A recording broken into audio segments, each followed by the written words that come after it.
महाधिवेशन पछिको सर्वोच्च संस्था केन्द्रीय कमिटी हो।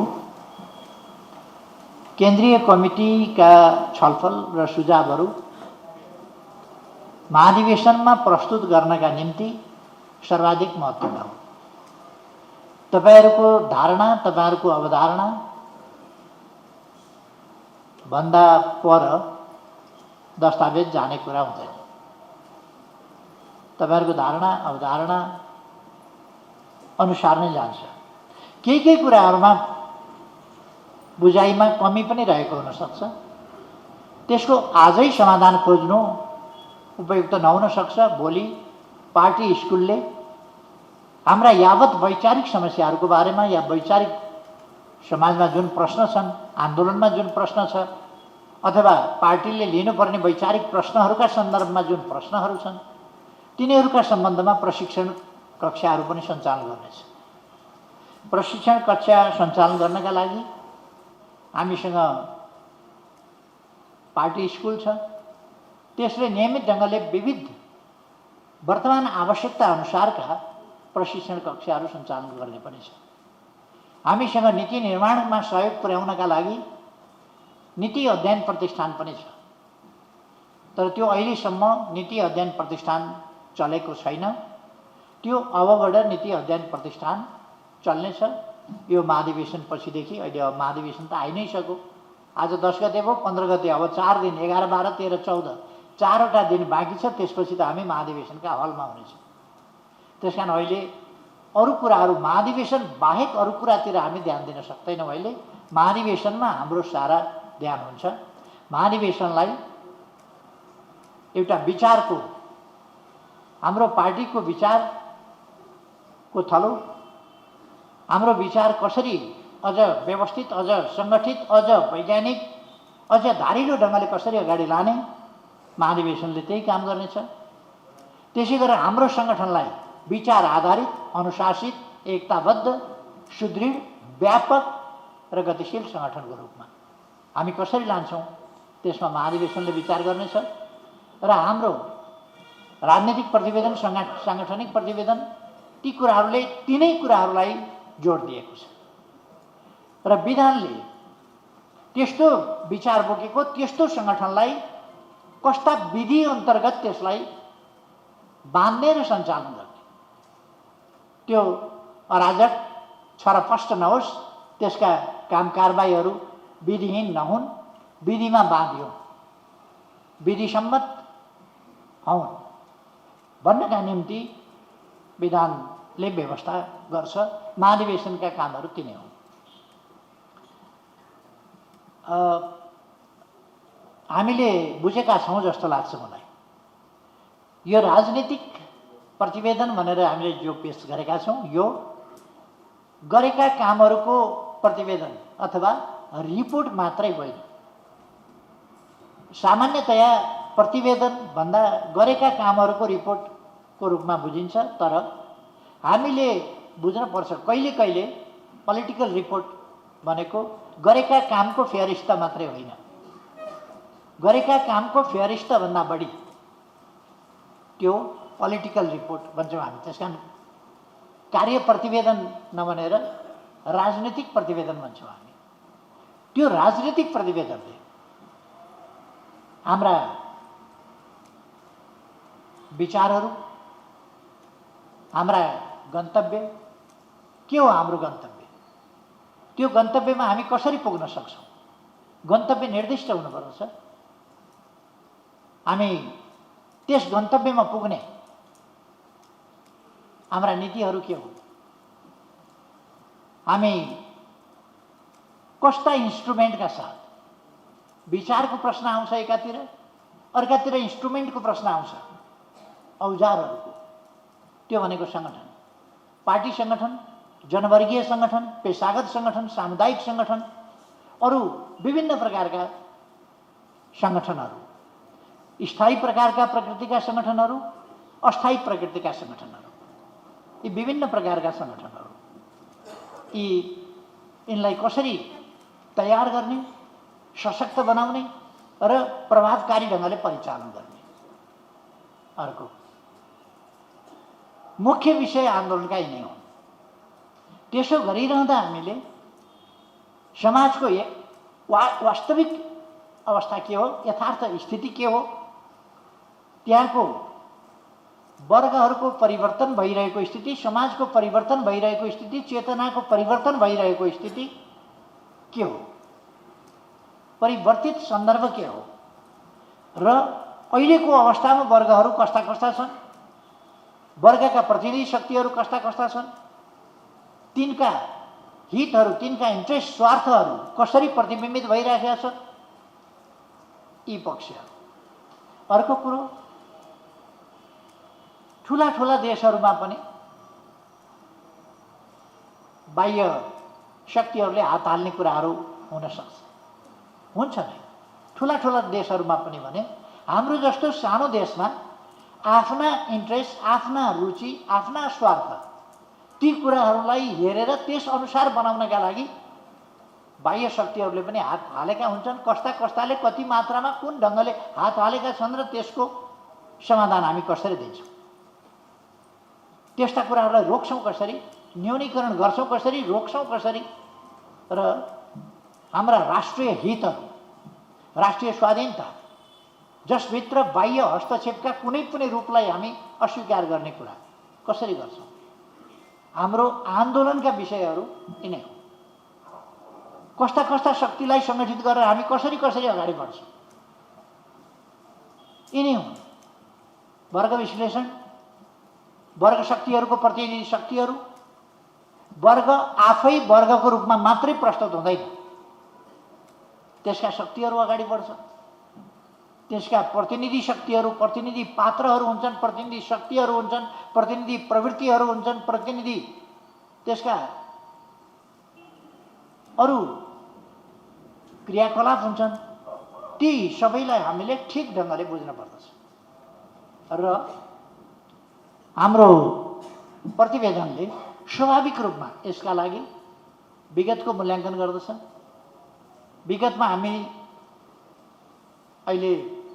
हामी सरकारमा भएको, कहीँ कहीँ सरकारमा भएको, कहीँ कहीँ सरकारमा नभएको, अहिले पनि हामी केही ठाउँमा सरकारमा छौँ, केही ठाउँमा छैनौँ, केन्द्रीय सरकारमा छैनौँ। केन्द्रीय सरकारमा नभएकोलाई सरकारमा भएको साधारणतया भनिँदैन। सरकारको मापन खास गरी हाम्रो प्रणाली र हाम्रो स्थिति यस्तो छ जहाँ हामी प्रतिपक्षमा कहिले पनि हुँदैनौँ, चोखै प्रतिपक्षमा कहिले पनि हुँदैनौँ, चोखै सत्तापक्ष मात्रै कहिले पनि हुँदैनौँ। कोही ठाउँमा लोकल सरकारमा कुनै तहमा हामी प्रतिपक्षमा भइराखेका हुन सक्छौँ, माथि केन्द्रमा 2/3 ल्याए पनि तल कुनै ठाउँ हामीले लुज गरिराखेको, गुमाइराखेका हुन सक्छौँ, त्यस्ता ठाउँमा प्रतिपक्षमा पनि हुन सक्छौँ। प्रदेशको कुरा त्यस्तै भिन्न हुन सक्छ। तर आम रूपमा सरकारमा भएको सत्तासीन पार्टी भन्दा केन्द्रीय सरकार, सङ्घीय सरकारमा जो छ त्यसलाई सत्तापक्षीय पार्टी भन्ने गरिन्छ, जो केन्द्रमा प्रतिपक्षमा छ त्यसलाई प्रतिपक्षीय पार्टी भनिन्छ। र हामी प्रतिपक्षमा आज छौँ, हिजो सत्तापक्षमा पनि थियौँ। त्यसकारण हामीले समीक्षा गर्दा हाम्रो विकासक्रमको संक्षिप्त समीक्षा गर्छौँ। हामी प्रतिपक्षमा पनि थियौँ, सत्ता पक्षमा पनि थियौँ र सत्ता पक्षमा हुँदा हामीले गरेका कामहरू, असाधारण कामहरू गरेका छौँ, असाधारण उपलब्धि हासिल गरेका छौँ। हामीले देश विकासको भिजन दिएका छौँ। एउटा भ्रम पर्न हुँदैन कमरेडहरू कि हामीसँग विचार भएन, यो भएन, हामी भिजनलेस भयौँ, कता जाने हामीले थाहा पाएन, हाम्रो विचार टुङ्गो लागेन, अनि देश यसरी विकास कसरी भएको छ, देश विकास कसरी भएको छ त भिजन नहुँदा। हामीसँग भिजन छ। नेपालमा पहिलोपल्ट विकासको व्यापक चर्चा गर्ने, विकास सम्बन्धी पोलिटिकल लिडरहरूले विकास सम्बन्धी चर्चा गर्ने हाम्रै पार्टी, विकास सम्बन्धी भिजन।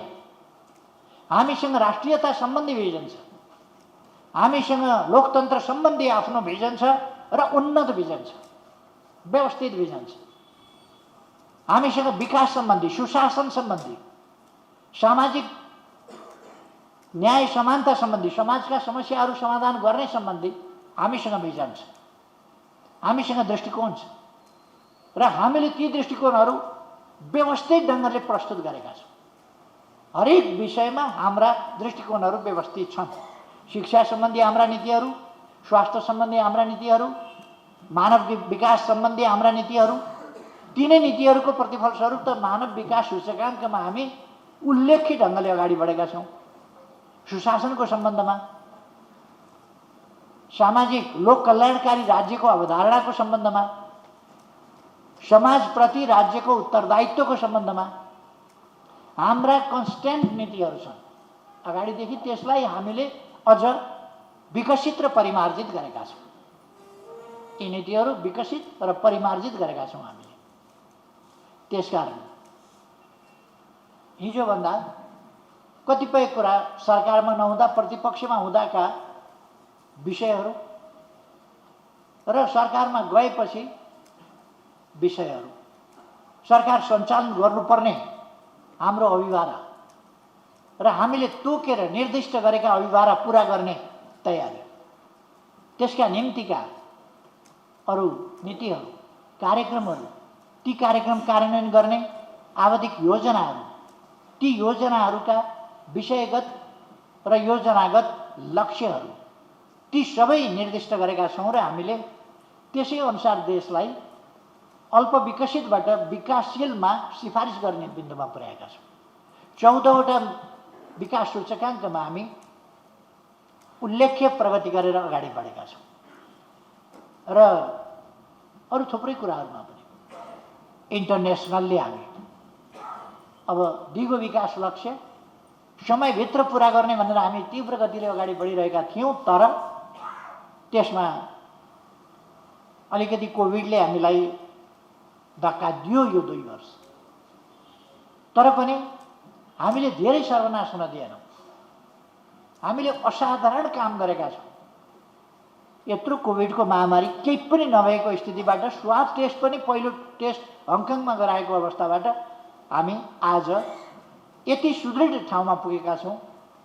लगभग भन्ने हो भने बाँकी आधुनिक विकसित विश्व पनि जहाँनेरि पुगेको छ त्यो ठाउँमा कोभिडको मुकाबलाको सन्दर्भमा हामी लगभग त्यो स्थितिमा पुगेका छौँ। लगभग त्यो स्थितिमा पुगेका छौँ। इजरायल जस्ता देशले घोषणा गरेका थिए, सिङ्गापुर जस्ता फ्री भनेर घोषणा गरेका थिए। फेरि अर्को लहर आउँदाखेरि हाम्रोभन्दा अलिक कमजोर हालत नै छ अहिले सिङ्गापुरको पनि भन्ने हो भने। सिङ्गापुरको जनसङ्ख्या हाम्रोभन्दा धेरै कम छ, तर मृत्युदर र सङ्क्रमितको सङ्ख्या हाम्रो जति नै छ। हाम्रो जति नै सङ्क्रमितको सङ्ख्या, तर जनसङ्ख्या हाम्रोभन्दा धेरै कम।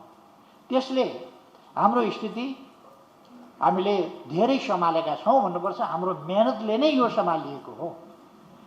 त्यसकारण म कमरेडहरूलाई भन्न चाहन्छु, हामीले विगतको समीक्षा गरेका छौँ, हाम्रो कामको पनि समीक्षा गरेका छौँ, संक्षिप्तमा गर्न पनि पर्छ। यो नयाँ अभ्यास हो। एउटा समाजवादी प्रणाली अन्तर्गत होइन, एउटा रिभोल्युसनबाट आएको, रिभोल्युसनरी चेन्ज पछि आएको, सत्ता परिवर्तनपछि आएको अवस्थामा होइन, एउटा सङ्क्रमणकालीन ढङ्गले शान्तिपूर्ण बाटोबाट जनताको अभिमतबाट आएको, प्रतिस्पर्धात्मक राजनीतिबाट आएको पार्टीले कसरी प्रतिस्पर्धा गर्नुपर्छ, विकास कसरी गर्नुपर्छ आदि पक्षहरू हाम्रा निम्ति पनि नयाँ हो र दुनियाँका निम्ति पनि यो एउटा मार्गदर्शन। बाँकी दुनियाँले पनि यस्ता कुराहरूबाट हामी सिकाउने दाबी गर्दैनौँ, तर धेरैले सिक्नुपर्ने अवस्थामा चाहिँ हामीले पुर्याएका छौँ। हाम्रा उपलब्धिहरूले धेरैले सिक्नुपर्ने अवस्थामा पुर्याएका छौँ हामीले। खास गरी परिवर्तनकारी शक्तिहरूले त सिक्नै पर्ने अवस्थामा पुर्याएका छौँ। अब उपलब्धिबाट नसिक्ने हो भने पराजयबाट र हारबाट मात्रै सिक्ने, विनाशबाट मात्रै सिक्ने, उपलब्धिबाट नसिक्ने भन्ने हो भने त त्यो बेग्लै कुरा। तर सिक्ने केबाट भन्दाखेरि मुख्य रूपमा उपलब्धिबाट, नकारात्मक शिक्षाका रूपमा क्षतिहरूबाट, पराजयबाट, कमी कमजोरीबाट पनि सिक्नुपर्छ। तर मुख्य रूपमा सिक्ने चाहिँ के भन्दा सकारात्मक कुराबाट, उपलब्धिहरूबाट, सफलताबाट सिक्ने हो मुख्य रूपमा। हामी सफलतापूर्वक अगाडि बढेका छौँ। कमसेकम सफलतापूर्वक अगाडि बढेका छौँ भन्ने कुरा अहिले एकछिन हामीले केही कारणले, कुनै कारणवश धक्का खायौँ भन्दैमा, अलिकति सेटब्याक भयो भन्दैमा, प्रतिपक्षको भूमिकामा गयौँ भन्दैमा, प्रतिपक्षको भूमिकामा त पहिलोपल्ट हामीले सरकार बनायौँ। संविधान बनेपछि पहिलोपल्ट सरकार बनायौँ, हामी सरकारबाट हटाइयौँ। हटाइएका हौँ सरकारबाट, तर हामीले त्यसलाई एकछिन धक्का दिए जस्तो हो।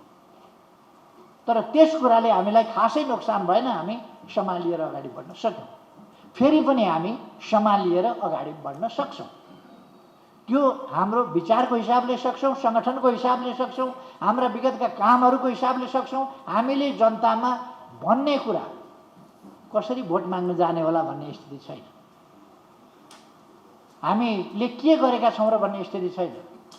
हामीले गरेका छौँ, केही नगरेका, खराब काम मात्रै गरेका, राम्रो एउटै पनि नगरेका, विध्वंस मचाएर नकारात्मक काम गरेर हिँड्ने त चुनावमा जान्छौँ भन्दैछन्, चुनावमा जाने आँट गर्दैछन् भने हामीले त देशका विरुद्ध एउटा पनि काम गरेका छैनौँ, जनताका विरुद्ध एउटा पनि काम गरेका छैनौँ, जनताका इच्छा आकाङ्क्षा विरुद्ध एउटा पनि काम गरेका छैनौँ। जनताको पक्षमा, देशको पक्षमा, लोकतन्त्रको पक्षमा, विकासको पक्षमा, जनताका समस्या समाधान गर्ने सन्दर्भमा, सामाजिक परिवर्तनको सन्दर्भमा, सामाजिक उत्थानको सम्बन्धमा असाधारण कामहरू गरेका छौँ। यो कुराहरूको झलक प्रतिवेदनमा छ, जसलाई कमरेडहरूले खुलेर समर्थन गर्नुभएको छ। म धन्यवाद भन्न चाहन्छु। स्वाभाविक रूपमा राजनीतिक प्रतिवेदनमा विगतको मूल्याङ्कन हुन्छ, अहिलेको अवस्थाको यथार्थ चित्रण हुन्छ, परिस्थितिको विश्लेषण हुन्छ र भविष्यको गन्तव्य के हो र त्यस गन्तव्यमा पुग्नका लागि गन्तव्य तोकिएको हुन्छ, तोक्न पर्दछ र त्यसमा जानका लागि दिशानिर्देश गरिएको हुन्छ। यस बाटोबाट जानुपर्छ, यो नीतिका साथ जानुपर्छ, यस्ता कार्यक्रमका साथ जानुपर्छ। मुख्य कुरा यो हो। यी कुराहरूमा हाम्रा कमीहरू छैनन्, हामी स्पष्ट गन्तव्य तोकेका छौँ। त्यसलाई राजनीतिक भाषामा समाजवादको गन्तव्य भनेका छौँ, पहिले जाने समाजवाद उन्मुख कार्यक्रम भनेका छौँ। निर्दिष्ट छ, त्यसका लागि के गर्नुपर्छ, तपसिलका कुराहरू हामीले गरेका छौँ। तपसिलमा के गर्नुपर्छ भनेर ती तपसिलका कुराहरू हामीले गरेका छौँ। त्यसकारण हामीले नबुझिने खालका बहस होइन, बुझिने खालका बहस, बुझिने खालका छलफल, बुझिने गन्तव्य, त्यस्तो हामीले भनेको समाजवाद भनेको के हो भन्दा समृद्ध नेपाल, सुखी नेपाल हो। समृद्ध नेपाल, सामाजिक न्याय र समानता सहितको समृद्धि। समृद्ध नेपाल भनेको पर क्यापिटा इन्कमबाट मात्रै होइन, समृद्ध नेपाल भनेको जीडीपी, ग्रस डोमेस्टिक प्रोडक्ट, त्यसबाट मात्रै होइन हेर्ने, जनताको जीवनस्तरमा आएको परिवर्तन, जनताको जीवनमा आएको परिवर्तन, उनमा हासिल भएको समृद्धि, त्यसमा हेर्नुपर्दछ र इन एभरेज होइन, हरेकमा, हरेक व्यक्तिमा। हाम्रो एटिट्युड पुँजीवादी एटिट्युड होइन। केही मान्छेले कमाउने, ग्याप बेसरी हुने, धनी धनी हुँदै जाने, गरिब गरिब हुँदै जाने, पर क्यापिटा इन्कम कति पुग्यो यति पुग्यो, सडकमा भिखमङ्गा छँदैछन्, खाना नपाएका छँदैछन्, सडक बालबालिका छँदैछन्, बुढाबुढी बेसहारा छन्, अन्ध अपाङ्गता भएका शारीरिक अशक्त व्यक्तिहरू त्यस्ताको त्यस्तै छन्। तर पर क्यापिटा इन्कम अनि जीडीपी यिनीहरू हेरेर यसका आधारमा चाहिँ नि समृद्धि हासिल गर्ने, तर मानवीय पीडा, मानवीय दुःख, मानवीय कष्ट, मानवीय आँसु फेरि छँदैछ एक हिस्सामा। सानो पनि हिस्सामा मानवीय कष्ट हुनु, मानवीय पीडा हुनु उचित होइन।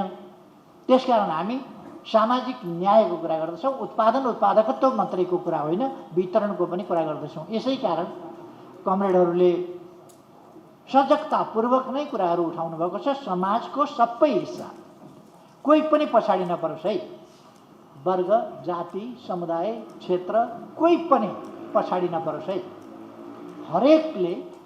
हरेकले वितरणमा, उपलब्धिमा, राष्ट्रिय लाभमा, फाइदामा आफ्नो हिस्सा महसुस गरोस्, त्यो हिस्साले आफूलाई समृद्ध बनाएको अनुभूत गर्न सकोस्, यो हुन सकोस् भनेर कमरेडहरूका सुझावहरू आएका छन्। सुझावहरूको म खालि चुरो कुरा मात्रै भनिराखेको छु, अरू कुरामा जाने भन्दा। हामीले समाजका वर्गहरूको विश्लेषण वर्गहरूका प्रतिनिधिको विश्लेषण, वर्गका राजनीतिक प्रतिनिधि, तिनका व्यवहारिक प्रतिनिधि, ती प्रतिनिधिहरूको अभिव्यक्ति कसरी अभिव्यक्त भएको छ, त्यो उनीहरूको इन्ट्रेस्ट कसरी अभिव्यक्त भएको छ, ती कुरा अवश्य नै हामीले राष्ट्रिय पुँजीको विकास गर्नुपर्दछ। दलाल पुँजीलाई प्रोत्साहित होइन हतोत्साहित गर्नुपर्दछ, त्यसलाई नियन्त्रित गर्नुपर्दछ र त्यो राष्ट्रिय पुँजी विकासका लागि र उत्पादक शक्तिहरूको विकासका लागि पनि अनुकूल हुँदैन। अर्को, त्यसले उत्पादनमूलक काम गर्दैन, त्यो पुँजी उत्पादनमा लाग्दैन, उत्पादनबाट आएको हुँदैन, त्यो चाहिँ कमिसन एजेन्टको रूपमा आएको हुन्छ, उत्पादनबाट होइन, उत्पादन वृद्धि गरेर होइन। त्यसले सानो मात्रामा रोजगारी दिन सक्छ, ठुलो मात्रामा रोजगारी दिँदैन। त्यसले उत्पादकत्व वृद्धि गर्दैन, त्यसले खासै आयमा वृद्धि गर्दैन, त्यसले सानो मात्रै जो कानुन छल्न नसकिएको मात्रै त्यस्तो मात्रै अंशमा कर तिर्छ। किन विश्वका धनीहरूको सूचीमा लेखिएका ठुला उद्यमी व्यवसायी बनिएका घराना किन कर तिर्ने मामलामा उनीहरूको 1 नम्बर 2 नम्बर 3 नम्बर 4 नम्बर 10 नम्बरमा आउँदैन? सबभन्दा धनी करको हिसाबले पनि प्रगतिशील करको हिसाबले पनि धनीलाई त बढी लाग्नुपर्ने, धनी त बढी कर तिर्ने मान्छे हुनुपर्ने नि। धनीमा उर्लिँदै गएको छ, झन् थुप्रिँदै गएको छ, राज्यलाई कर चाहिँ त्यस अनुसारको कर त छैन। अथवा यस्तो खालको पुँजी राष्ट्रका निम्ति, उत्पादक शक्तिहरूका निम्ति, समाजको अग्रगमनका निम्ति बाधक हुन्छ। त्यसकारण त्यो पुँजीलाई हामी हतोत्साहित गर्दै जान्छौँ र राष्ट्रिय पुँजी विकास गर्छौँ र राष्ट्रिय आत्मनिर्भर अर्थतन्त्रतर्फ हामी अगाडि बढ्छौँ। यद्यपि आजको दुनियाँमा सिङ्गो राष्ट्रिय आत्मनिर्भरता भन्नु अतिशयोक्तिपूर्ण हुन्छ। आजको अन्तर्निर्भर दुनियाँमा सम्पूर्ण क्षेत्रमा, सम्पूर्ण कुरामा आत्मनिर्भर भन्ने कुरा ठुला देशहरू, ठुला स्रोत भएका देशहरू, समुद्रदेखि हिमालसम्म भएका देशहरू अथवा अनेक देशहरू जस्ता भूगोलहरू भएका देशहरूले पनि सम्पूर्ण क्षेत्रमा आफ्नो मात्रै भन्न अलिक सक्दैन। आफ्नै उत्पादनमा मात्रै भर पर्छु, आफ्नै स्रोतहरूमा मात्रै भर पर्छु, आफ्नै खनिजहरूमा मात्रै भर पर्छु, सबै कुरामा आत्मनिर्भर छु भन्न सक्दैन। उसले कच्चा पदार्थ ल्याउनु पर्ला अथवा सजिलोको लागि उसले रेडिमेड पदार्थ पनि आयात गर्न सक्छ। आजको एउटा ट्रेडको ग्लोबलाइज दुनियाँमा यसको लाभ चाहिँ के भने हामीले निर्यातमूलक उद्योगहरू आत्मनिर्भरता बढाउने बित्तिकै आयात घट्छ, अनि त्यसपछि आयात घटाउने, आत्मनिर्भरता बढाउने र निर्यात बढाउने, यो खालका उपभोग्य वस्तुहरूको उत्पादन, निर्यातमूलक वस्तुहरूको उत्पादन, जसले गर्दा स्वतः उपभोग्य वस्तुहरूको उत्पादन आफैले गरेपछि आयात घटाउँछ र निर्यात योग्य वस्तुहरूको उत्पादन गरेपछि वैदेशिक मुद्रा आर्जन गर्न सकिन्छ। व्यापारलाई असन्तुलनबाट सन्तुलनतर्फ लान सकिन्छ र व्यापारलाई घाटाबाट नाफाको स्थितिमा लान सकिन्छ अन्तर्राष्ट्रिय व्यापारलाई। व्यापार भनेकै वास्तवमा भन्ने हो भने अरूका उत्पादित सामान किनेर ल्याउने, यो त बेसार गरेको मात्रै हो। अरूका उत्पादित सामान किनेर ल्याउने, अरूको बजार हुने, अरूका उपभोक्ता हुने अनि आफ्नो पुँजी बाहिर पठाउने, यो व्यापार होइन। केही मान्छेले काम पाएका हुन्छन् त्यहाँ बाहिरबाट सामान ल्याउने ओर्ने काम, यो खास व्यापार होइन। व्यापार भनेको उत्पादन गर्नु र निर्यात गर्नु चाहिँ वास्तविक व्यापार हो। बेसा गर्नु व्यापार हो। अनिकाल लागेको छ, खाना छैन घरमा, अनि अर्काकोबाट किनेर ल्याउने, अनि धोक्रो बोकेर ट्रक लिएर हामी विदेश गएर खाद्यान्न बोकेर आउने, सब्जी बोकेर आउने, केरा बोकेर आउने, के बोकेर आउने, स्याउ बोकेर आउने। स्याउ नै स्याउ फल्ने देश छ, स्याउ हामी बोकेर ल्याउँछौँ। हामी यस्तो कृषि प्रधान देश छ, चामल लिएर आउँछौँ, दाल लिएर आउँछौँ। भनेको हामी बेसाह गरिराखेका छौँ, गर्ने कुनै व्यापार होइन। बेसाह भन्छ गाउँघरतिर, पहाडतिर खास गरी बेसाह भन्ने चलन छ। बेसाह खासमा व्यापार होइन, त्यो उपभोग्य वस्तुहरू जो ल्याइन्छ त्यो बेसाह हो। हामीलाई आवश्यक पर्ने चिजहरू आफू उत्पादन गर्न नसकेर बाहिरबाट जो ल्याउँछौँ त्यो हाम्रो यसमा कतिपय अवस्थामा न्यूनता पनि हुनसक्छ। हाम्रो उत्पादनले, हाम्रो परिस्थिति, हाम्रो राष्ट्रिय अवस्था, जोग्राफी, अरू कुराहरूले या जनसङ्ख्या वा अरू कुराहरूले कतिपय कुराहरू त्यस्तो हुनसक्छ र अन्तर्निर्भरताको आजको दुनियाँमा कतिपय कुरा ल्याउन सक्नुपर्छ। तर हाम्रो जस्तो देशले खाद्यान्न, खाद्य पदार्थ जस्ता कुराहरू आयात गर्ने, बेसाह गरेर जीविका चलाउने, पेट पाल्ने जस्ता कुरा, यस्तो कपास हुने ठाउँमा, यस्तो ऊन हुने ठाउँमा, यस्तो अरू एक्रेलिकहरू तयार गर्न सकिने ठाउँमा हामी धागो बाहिरबाट ल्याउँछौँ, अर्को बाहिरबाट ल्याउँछौँ, के बाहिरबाट ल्याउँछौँ, कपास बाहिरबाट ल्याउँछौँ। अनि टोपी बनेर लाउँछौँ हामी, धागो चाहिँ कहाँको हुन्छ भन्दा बाहिरको हुन्छ। धागो बाहिरको बनेको चाहिँ हामीले, अनि हामीले बनेको टोपी भनेर गर्व गर्छौँ, धागो चाहिँ आफ्नो हुँदैन। मैले अहिले लगाइराखेको टोपी बनेको यहाँ हो तर धागो बाहिरको। त्यसर्थ यस्ता कुराहरूमा हामी आर्थिक नीतिहरूमा सजग हुन्छौँ।